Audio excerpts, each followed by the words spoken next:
ఓం శ్రీ పరమాత్మనేన్మః శ్రీ పరబ్రహ్మణేన్మః. శ్రీమద్ భగవద్గీత 11వ అధ్యాయము విశ్వరూప సందర్శన యోగము. ఈరోజు మనం 46వ శ్లోకాన్ని తెలుసుకుంటున్నాము. తాను చూడదలిచిన సౌమ్య రూపమును అర్జునుడు భగవానునితో వర్ణించి చెప్పటము ఈ 46వ శ్లోకంలో మనం తెలుసుకుంటాము. కిరీటినం గదినం చక్రహస్తం ఇచ్చామి త్వాం ద్రష్టుమహం తథైవ తేనైవ రూపేణ చతుర్భుజేన సహస్రబాహో భవ విశ్వమూర్తే. కీటమును గదను శంఖచక్రములను ధరించిన నీ రూపమును చూడకోరుతున్నాను. ఓ సహస్రబాహు, విరాట్ రూప, నీ చతుర్భుజ రూపమును నాకు చూపుము.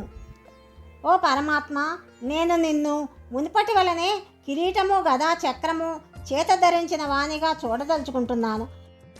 అనేక హస్తములు గల దేవా, జగద్రూప, 4 భుజములు గల ఆ పూర్వరూపమునే మరలా ధరింపుము అని అర్జునుడు భగవానుని వేడుకుంటున్నాడు. ఈ శ్లోకంలో ఒక ప్రశ్న ఉదయిస్తుంది. తేనైవ అంటే ఆ చతుర్భుజ రూపముతోనే ప్రత్యక్షమగుము అని అడగటంలో అర్జునుడు భగవానుని చతుర్భుజ ఆకారమును పూర్వం చూసినట్లే స్పష్టమవుతున్నది. అయితే దానిని ఎప్పుడు చూశారు? ఈ అధ్యాయం మందలి 41, 42 శ్లోకాల్లో అర్జునుడు భగవాన్తో నిన్ను సామాన్య శకుని వలె ఎంచి పరిహాసపూర్వకముగా పలికిన వాక్యములను క్షమింపుము అని వేడుకొంటం బట్టి భగవానుడు చతుర్భుజాకారములో ఎప్పుడైనా కనపడి ఉంటే ఆ ప్రకారముగా సామాన్య శకుని వలె అతనిని భావించి ఉండేవాడు కాదు కదా. ఆ చతుర్భుజ ఆకారముతో అర్జునుడికి పరిచయం లేనట్లే తెలుస్తున్నది. ఈ ప్రకారముగా పరస్పర విరుద్ధముగా ఉన్న ఈ 2 భావాల్ని సమన్వయపరచుట ఎట్లు అంటే ఈ కింది విధముగా దీనికి సమాధానం చెప్తున్నారు.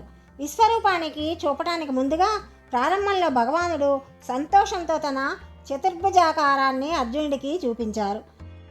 50వ శ్లోకంలో భూయ స్వకం రూపం దర్శయామాస అని చెప్పి, అంటే తిరిగి తన రూపాన్ని చూపించాడని చెప్పి వెంటనే మరలా శాంతరూపాన్ని ధరించాడని పలకటం వల్ల మొదట చతుర్భుజాకారం చూపించి ఆ తర్వాత శాంతమైన మానవ రూపాన్ని ధరించి ఉండొచ్చు అని మనం ఇక్కడ ఈ శ్లోకంలో చెప్తున్నారు.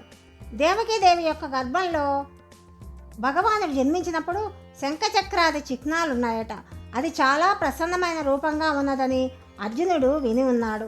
విశ్వరూప దర్శనము చేత శ్రీకృష్ణుడు సామాన్యుడు కాదని సాక్షాత్ విష్ణువే అని తెలుసుకొనటం చేత వైకుంఠం అందట్టి చిహ్నంతోనే వారు సదా ప్రసన్న రూపులే వెలుగుతూ ఉంటారని తెలుసుకున్నవాడై అర్జునుడట్లు ప్రశ్నించాడు. అర్జునుని ఆ ప్రార్థనను విని భగవానుడు తన సౌమ్య రూపంతో తిరిగి ప్రత్యక్షము కానున్న వారై విశ్వరూపము యొక్క మహిమను ముందుగా వెల్లడించటము తదుపరి 47వ శ్లోకంలో మనం తెలుసుకుందాం. సర్వం శ్రీకృష్ణార్పణమస్తు.